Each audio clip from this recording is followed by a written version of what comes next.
Edison then thought of applying his discovery of the electromotograph principle in the construction of a receiving telephone.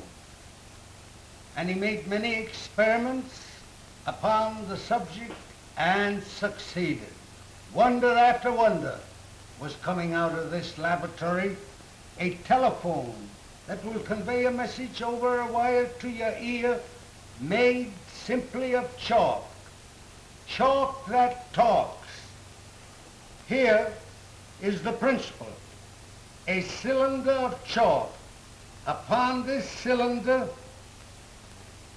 rests a strip of metal which is pressed upon the chalk, and at this end in connection with the mica diaphragm. The chalk is revolved slowly and offers a certain resistance. When the current passes through, that resistance is minimized. I will now try to see whether we can let you hear something. Charlie, go down in the booth and talk. Give us something about, there was a little girl that had a curl.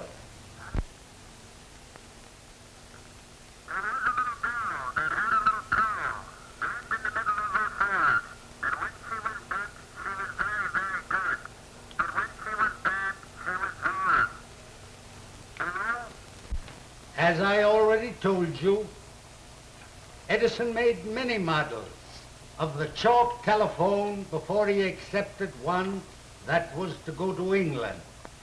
79 was a busy year. Electric lighting, and then as recreation, now and then he would take up the telephone problem. I'm going to show you several models of the original ones that he made in the early part of 79. Here we have one in which the chalk, instead of being turned around by the hand, is actuated by a spring that is wound up here. Then again, here is another model. A tiny electromotor turns the chalk around. Then again, we have here another model. This is encased in iron, and here's the crank. You see the chalk in here? Then again, here is the Model 2. How well I remember this model at Menlo, in a wooden case. And then came the final model for England. Here we have it. You see the chalk here and the crank as we turn it around. Many of these models were sent to England in the construction of the first telephone exchange in Europe at London. And when the English capitalists that were interested in the Edison concern first heard the chalk telephone, they were fascinated. They cabled over to Edison, "How much do you want for the rights and privileges of your patent for Great Britain and the colonies?" Edison replied by cable, "Make me an offer." Not long after that, the offer came in 2 words, 30,000. Edison replied, "Accepted." Well, in a few weeks, when the draft came and Edison received it, looking at it, he was surprised, for it read 30,000 pounds sterling instead of dollars, as Edison thought he was negotiating with. Then again, I might tell you of another little incident that happened in this station. a young man was engaged to help, to do cause down in the cellar among the batteries. His name was George Bernard Shaw, the writer so well known today. Not long ago, I had the pleasure of meeting an English lord who visited us here at Dearborn.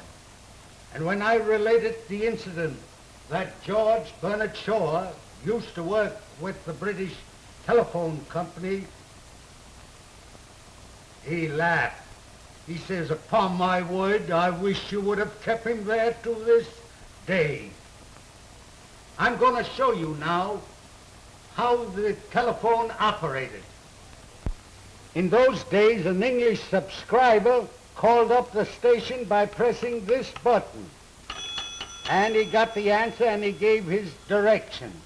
Now, by pressing this button, I put the microphone into action. Hello, hello, Charlie. Hello.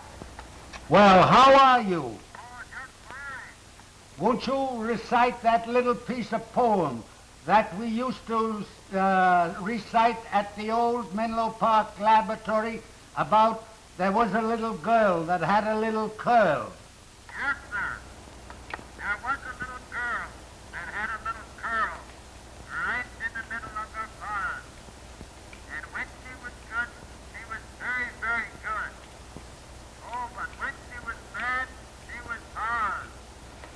Well, that was all right, Charlie. Now, as you see, in carrying on a conversation, you had to crank. And I suppose many of those little Englishes miss when they had their dates, showed their emotional through the speed of cranking. When they got warm words, that little crank went faster and faster. When disappointed words, you'd see it go slowly, more slowly. Well, that Edison telephone system, complete, the hearer as well as the transmitter, remained for some time in England.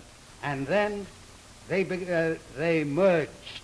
And ever since, the world has the Edison transmitter to transmit the messages and the bell to receive it.